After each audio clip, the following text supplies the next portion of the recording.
Bom, gente, essa é a nossa segunda aula de progressões aritméticas, né? PA. O que a gente vai falar agora é sobre termo geral da PA, tá bom? Como a gente pode trabalhar com informações que nos permitem calcular qualquer termo da progressão, primeiro, segundo, décimo, centésimo, calcular a razão, calcular o que a gente precisar envolvendo esses elementos.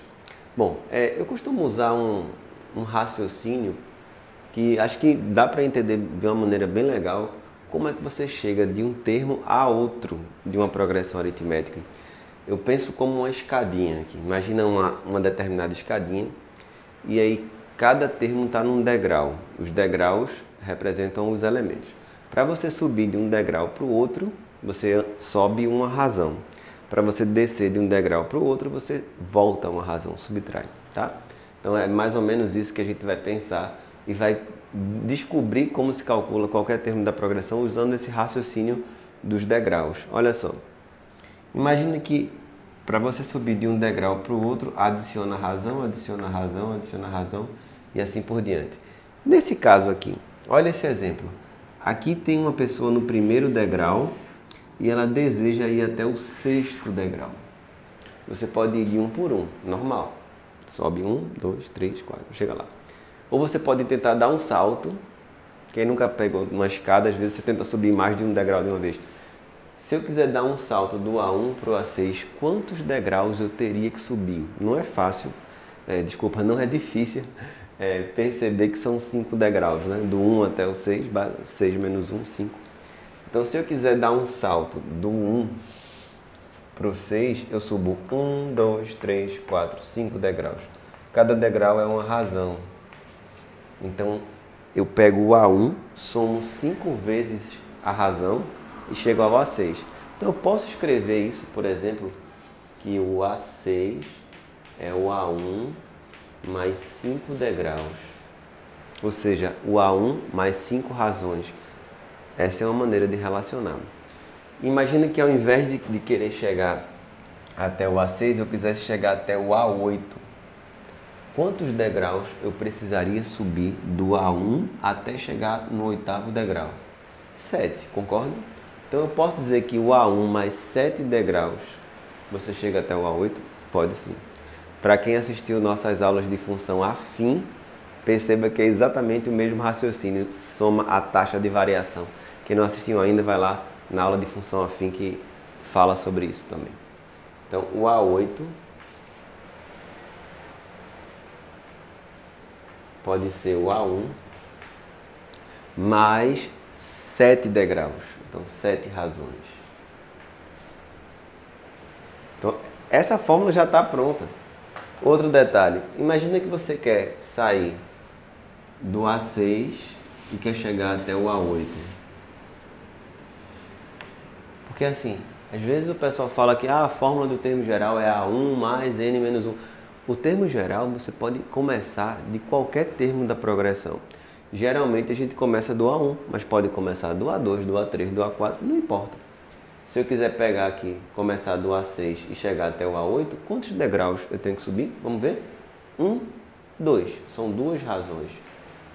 Então você pode também, se quiser, escrever o A8 não em função do A1, mas em função do A6.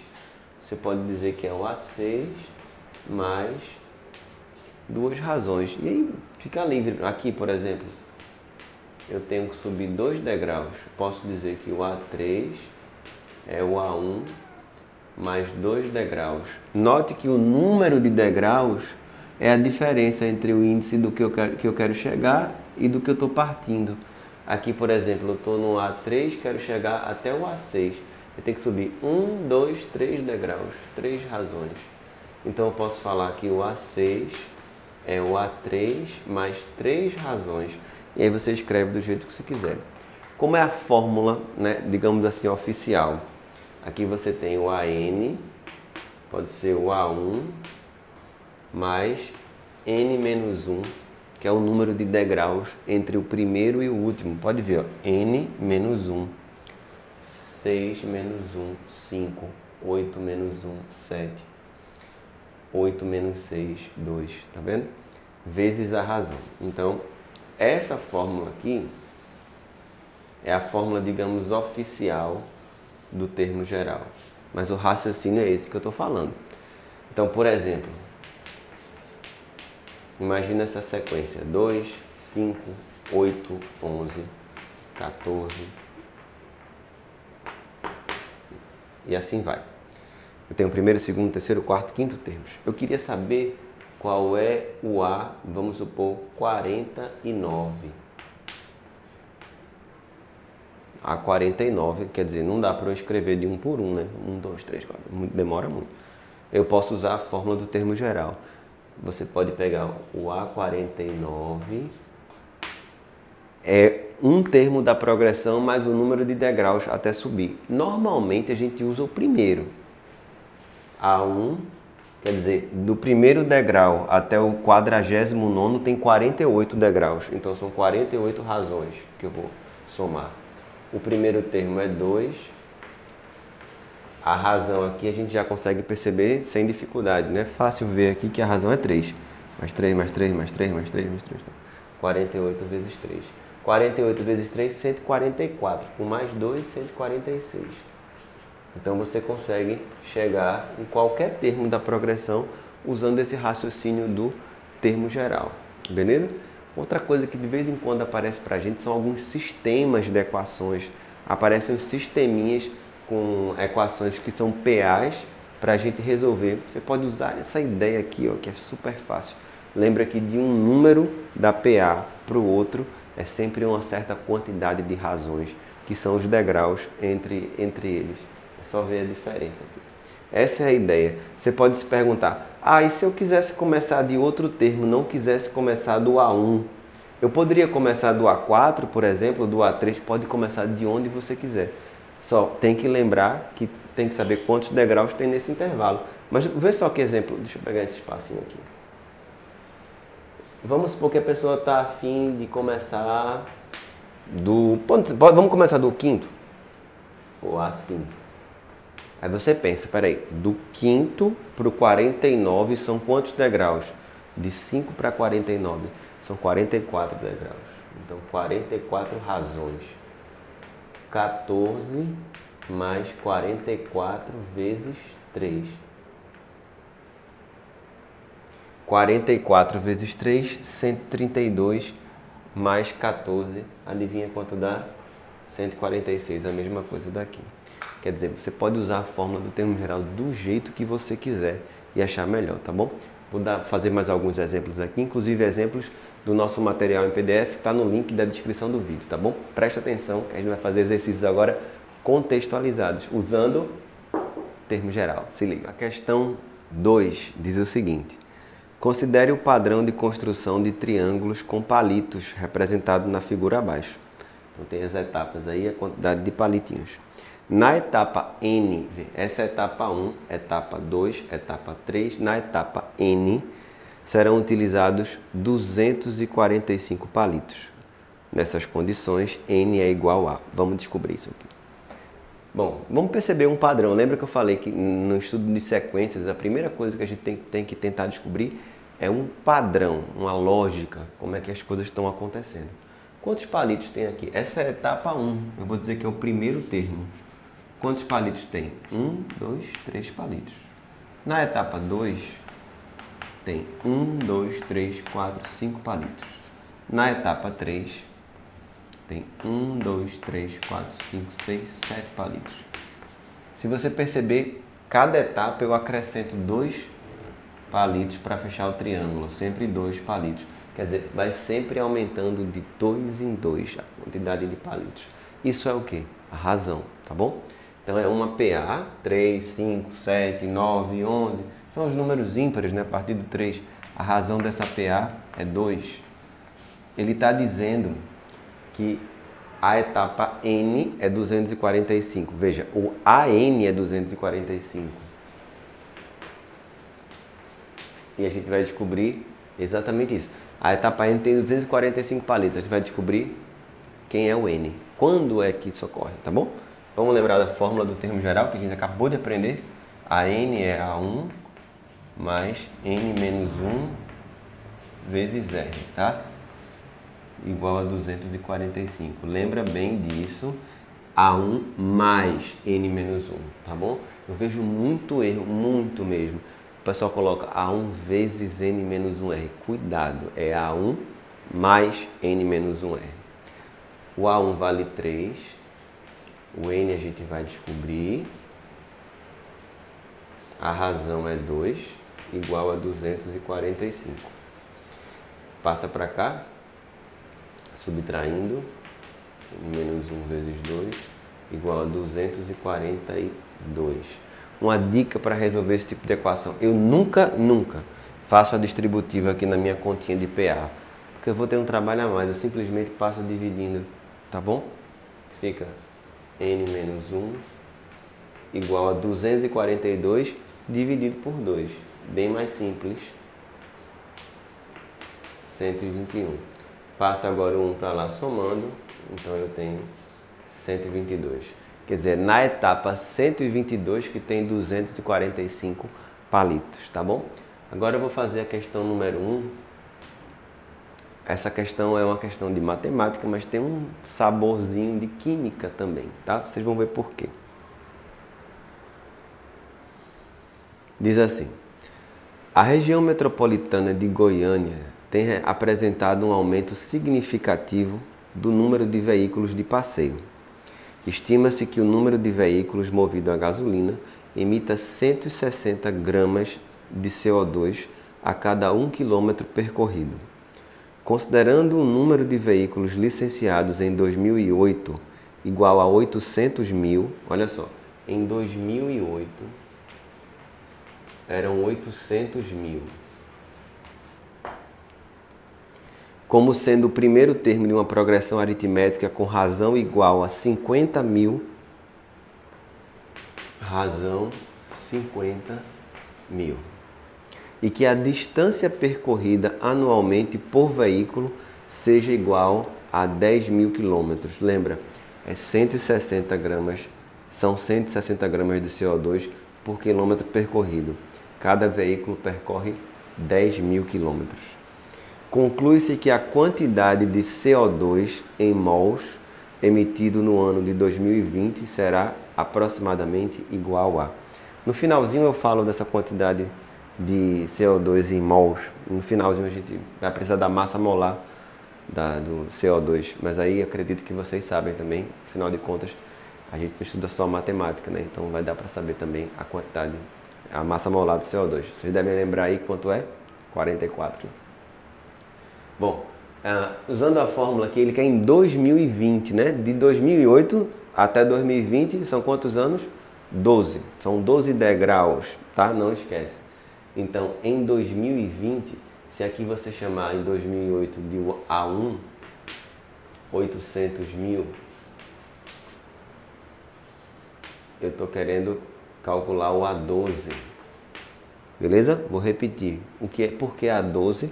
Porque de 2008 até 2020 são 12 anos. Então, pela nossa fórmula, A12 é A1 mais 11, tem 11 degraus do primeiro até o 12º, 11 vezes a razão. Então, vai ser 800 mil mais 11 vezes 50 mil, que é a razão. Então, o A12 vai ser 1.350.000 veículos, certo? Agora é só o finalzinho. Cada veículo por quilômetro vai emitir 160 gramas de CO2, mas cada veículo percorre 10 mil quilômetros, então a gente vai multiplicar isso aí. Então o total de CO2 em gramas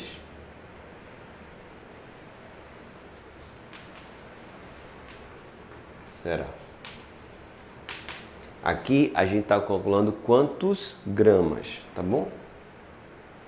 1.350.000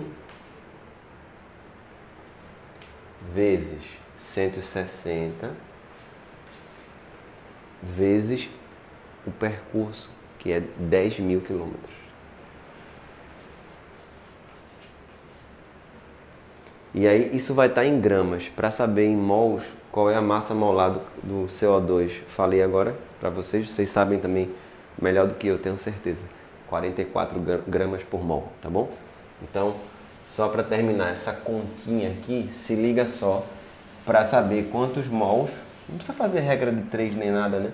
Se a massa molar do CO2 44 gramas por mol, quero saber o número de mols, basta dividir isso por 44, né? Com certeza. Então, 1.350.000 vezes 160 vezes 10.000 dividido por 44. Massa molar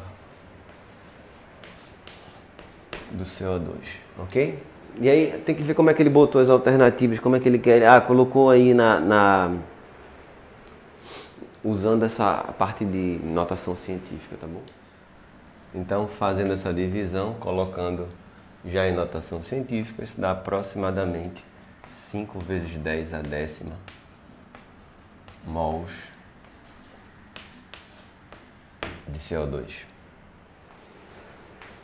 Essa questão número 4 é uma temática bem comum em progressão aritmética, que é perguntar quantos múltiplos de certo número existem em um certo intervalo, tá bom? Então vou contar um segredo aqui. Se eu quiser saber quantos múltiplos de 7 existem de 1 até 1000, múltiplos de 7 quer dizer que vão de 7 em 7. A razão é 7, beleza? Então quando ele quer saber quantos múltiplos ou quando você precisa calcular quantos múltiplos de tal número existem no intervalo, esse número é a razão, beleza? Olha só, contextualizado. Um colégio comprou 500 armários cinza, numerados de 1 a 500. Os alunos deixarem guardado o seu material escolar. Buscando melhorar o aspecto visual dos armários, a coordenadora pedagógica Gabriela sugeriu que alguns deles fossem pintados com as cores do emblema do colégio, de modo que os armários com números múltiplos de 2 e 3 simultaneamente fossem pintados de azul. Os armários com números múltiplos de 2 e não de 3, quer dizer, mas não de 3, fossem pintados de amarelo. Os armários com números múltiplos de 3, mas não de 2, fossem pintados de branco. Se eles forem pintados dessa forma, o número de armários que permanecerá com a cor cinza é. Bom, vamos descobrir primeiro quantos múltiplos são de 2 e de 3, são de 2, não são de 3, enfim, vamos descobrir tudo isso aí, tá?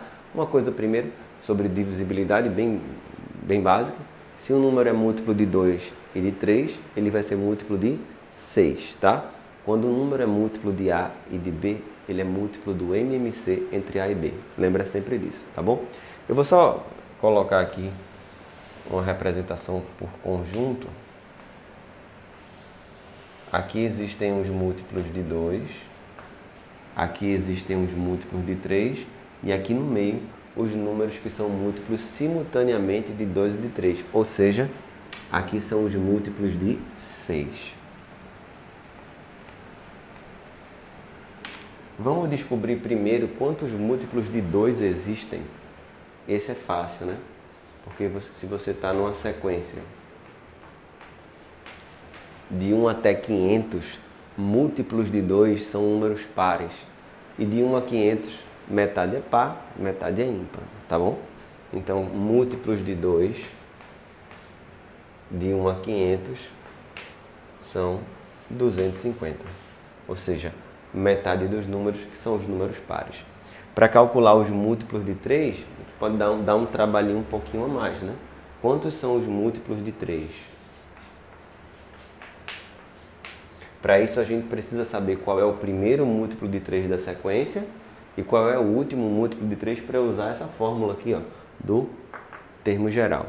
O primeiro múltiplo de 3 de 1 até 500 é super fácil, é 3. O primeiro é esse. Então, eu vou pensar aqui que o A1 é igual a 3, que é o primeiro termo da sequência, e vou pensar também que a razão é 3, como eu tinha falado agora há pouco. Se você quer saber quantos múltiplos de um certo número existe, é só você lembrar que a razão é esse número que está querendo. Então, se ele quer saber quantos números são múltiplos de 3, é porque a razão é 3. Falta descobrir somente o AN. O AN eu vou dar uma dica. Se você for bom de conta, de cabeça, qual é o último número aqui, múltiplo de 3? Ok, fica à vontade. Se não, você faz assim. Divide 500 por 3 e você vai olhar o resto para saber quanto é a divisão, tá bom? Então, 500 por 3 vai dar 166, dá 498. Sobra 2, tá vendo? Quer dizer, esse cara aqui é o último múltiplo de 3 antes do 500, é o AN.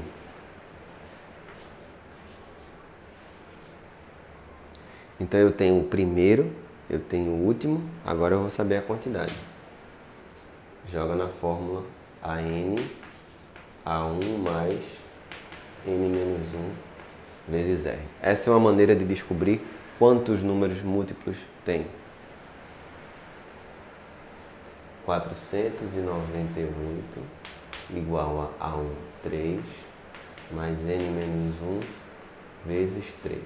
Passa esse 3 aqui subtraindo, fica 495 igual a N menos 1 vezes 3. Olha o que eu falei, não faz distributiva, pode passar o 3 dividindo, é muito mais fácil, muito mais prático e rápido.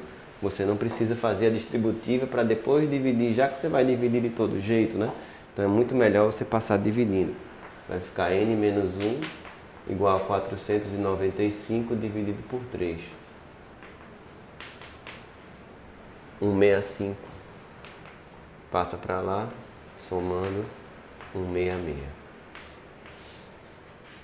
Então eu já sei quantos múltiplos de 2 existem, quantos múltiplos de 3 existem. Então eu já sei quanto vale esse conjunto aqui. Tá faltando, já sei quanto vale esse aqui, tá faltando quanto vale esse aqui do meio. E aí esse do meio são os múltiplos de 2 e 3 ao mesmo tempo, ou seja, são os múltiplos de 6. Vamos lá novamente. Para encontrar os múltiplos de 6. Uma dica, quando é que o número é divisível por 2 e por 3? Quando ele é múltiplo de 6. Então, o A1 vai ser 6, que é o primeiro termo da sequência, que é múltiplo de 6. Mas o AN, não preciso fazer essa conta de novo. Eu já sei que é 498. Sabe por quê? Porque 498 é múltiplo de 3 e também é par. Preste atenção nisso que eu estou falando. Múltiplo de 3 e é par, que é múltiplo de 2. Então é múltiplo dos dois ao mesmo tempo, de 2 e de 3, de 6. Por isso que eu já sei que o 498 com certeza é múltiplo de 6. Joga na fórmula AN, aqui essa mesma fórmula. AN igual a 1, 6, mais N menos 1, vezes a razão. Se eu estou calculando os múltiplos de 6, eu estou andando de 6 em 6, ou seja, a razão é 6. Passa para cá, subtraindo 492, igual a N menos 1 vezes 6. Passa dividindo, como eu disse, 492 dividido por 6, é bem mais fácil, dá 82. Portanto, existem, passando um somando para o outro lado, 83 múltiplos de 6. Bom, eu quero saber quantos elementos tem esse conjunto aqui. Eu tenho o A, tenho o B e tenho a interseção. A gente aprendeu lá na aula de conjuntos, inclusive, novamente. Quem não viu a aula de conjuntos, tem uma playlist no canal sobre conjuntos. Assistam também, tá bom? A gente pode usar um raciocínio bem simples aqui. Vou aproveitar aqui essa parte para fazer o número de elementos da união desses conjuntos, né? O número de elementos de A união B é o número de elementos de A mais o número de elementos de B menos a interseção de A com B. Ou seja, você soma os múltiplos de 2, soma os de 3 e tira o de 6, porque estaria contando duas vezes. Os múltiplos de 2, 250, está aqui. Os múltiplos de 3, cadê? 166. E a interseção, múltiplos de 6, 83. Então a gente tem aqui 333, é o número de elementos. No caso, é o número de armários que serão pintados de azul, amarelo e branco. Deixa eu conferir as cores, acho que era isso. Azul, amarelo e branco. O resto vai ser pintado de cinza, vai ficar pintado de cinza mesmo, não vai ter as cores da escola. Então, como são 500 armários e vão ficar pintados com essas cores azul, amarelo e branco, 333, 167 é o total de armários que ficaram pintados de cinza, beleza? Mais uma questão aí sobre termos gerais, essa é bem legal porque ela já envolve inclusive outros conceitos. Se não compreendeu bem essa questão, volta ao vídeo, tenta fazer sozinho, tenta de novo, é super importante. Lembre-se do que eu falo sempre, as questões simples, muito fáceis, que a gente faz sem esforço nenhum, elas não ajudam quase nada no nosso conhecimento. Porque quando é muito simples, você não desenvolve quase nada. É bom só para treinar. Mas quando a questão é mais complicada, é mais difícil, você se esforça, então você vai evoluir no seu conhecimento, na sua capacidade de resolver problemas. Então as questões mais complicadas, mais trabalhosas, são as mais importantes. Não esqueçam disso, tá bom? Vou fazer mais uma questão aqui, se liga aí. Agora eu vou fazer a questão número 13 do nosso material e em seguida vou finalizar essa aula com um clássico. Essa ideia aqui é um clássico, já eu conto que muitos de vocês já viram problemas exatamente iguais a esse que eu vou falar aqui e eu vou explicar como é que se faz e tirar algumas dúvidas que às vezes as pessoas erram por uma besteirinha.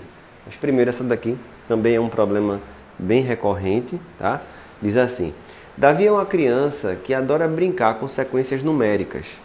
Seu pai, professor de matemática, propôs ao menino que escrevesse em seu caderno uma sequência numérica crescente com os números naturais menores do que 100, no formato de uma tabela com 25 linhas e 4 colunas, mas sem mostrar para ele como ficou. Temos a seguir as primeiras linhas da tabela. Essas são as primeiras linhas para a gente ter uma noção. Depois de pronta a tabela, o pai pediu ao filho que pensasse num número natural menor do que 100 e lhe informasse apenas a linha e a coluna que ele ocupava. Se Davi disse ao pai que o número estava representado na 15ª linha e na terceira coluna, então o menino pensou no número. Meio esperto esse pai, né? Professor de matemática, aí é fácil calcular, e aí para impressionar o filho.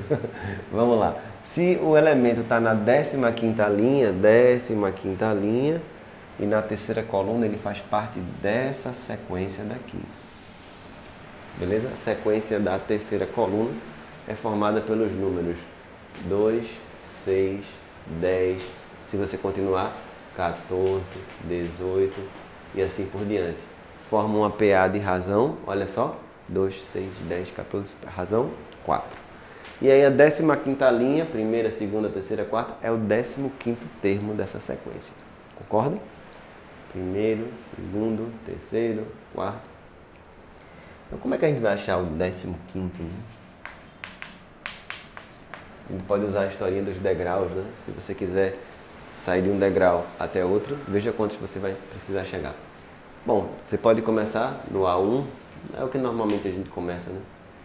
Fazendo assim, A15 é A1 mais 14R, 14 degraus, beleza? O primeiro termo é 2 e a razão, como a gente estava dizendo, 2, 6, 10, 14, 18, 4. Então, 14 vezes 4, 56, por mais 2, 58. Tá feita aí a questão. Agora o clássico. Aquela situação assim, você tem duas placas numa BR, no quilômetro 92 e no outro 357. Serão instalados telefones públicos ou postos de apoio, enfim, vamos falar assim, serão instalados telefones públicos no intervalo dessas placas. Tem um telefone público aqui, tem um telefone público aqui e tem vários telefones públicos instalados aqui, espaçados de 5 quilômetros cada um. Todo mundo sabe da questão que eu estou falando, né? Quem já fez vestibular, quem já estudou progressão aritmética, eu tenho certeza que já viu problemas assim, beleza?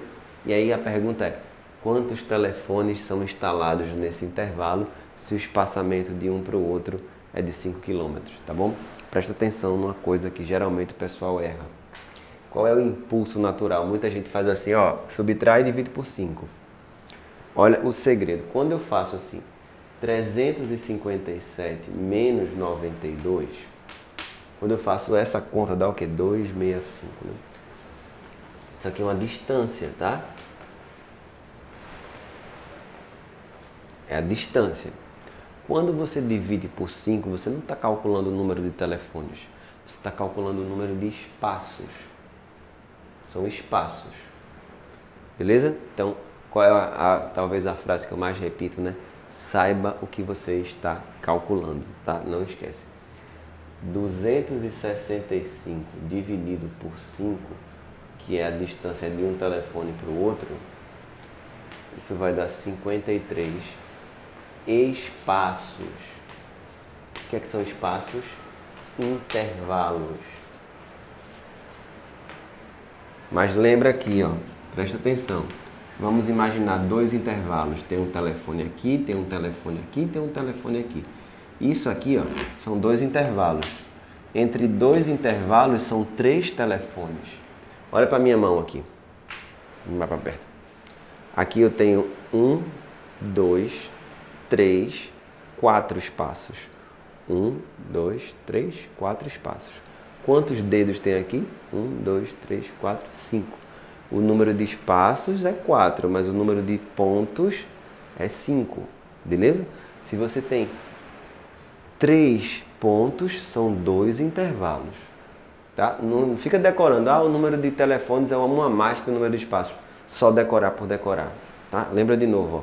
Existem 4 espaços, 5 telefones. Porque para ter um espaço tem que ter 2 telefones, tá bom? Então aqui, quantos telefones eu tenho?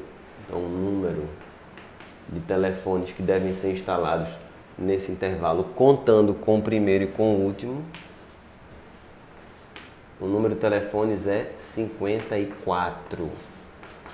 Um a mais, beleza? Então o número de espaços é uma coisa, o número de objetos é um a mais, beleza? Se liga nesse detalhe, tá bom?